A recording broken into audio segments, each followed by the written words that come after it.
Și cum coborâm, că ăsta e sus? Sorim? E, cum? Ajungem acolo, mami. Păi ăsta e foarte sus. Mami? Da. Ăsta e foarte sus. Ce-a fost asta? Doamne, cât e de frumos! Ia uite-te, mami! Mă frică. Ei, ce frică! Uită-te în sus! Nu te mai uita în jos, te uiți în sus, mami, da? Dar poți să mă uit și în... Și a ieșit și soarele! Super! Poți să mă uit și așa? În drept? Da, în drept, uită-te! Că în jos nu e bine, că pot să cad. Nu poți să cazi, că te ții bine, da?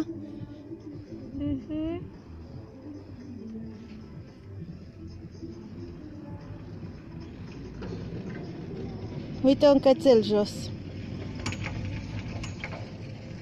Da, îl văd. Mami, de Da. ce ne lovim de alea? Păi când trecem pe acolo, mami. Mai avem puțin de coborât jos? Uite-te ce frumos e pe acolo.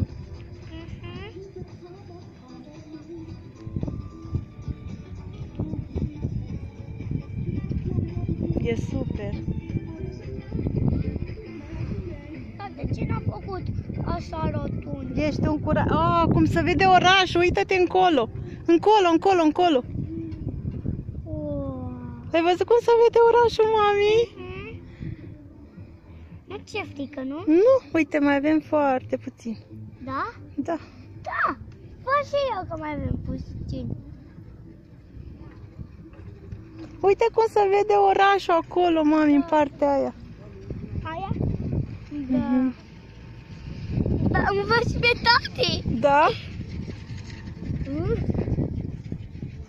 Ce faci acum? Păi coboară lumea. Acum mergem mai încet? Cum se vede în partea aia, mami? Ia uite-te, uite-te încolo. Ăla e un oraș. Da. Gata, uite, am ajuns. Da. S-a terminat.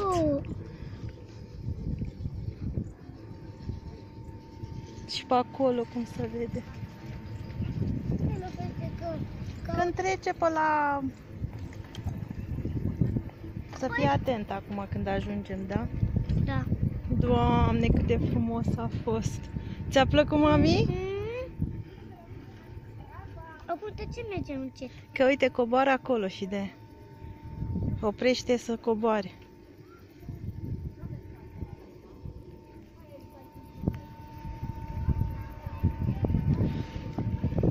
Nu-l văd pe tati. Eu văd.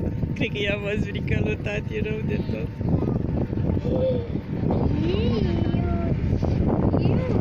Bara sus. Jos repede. Repede.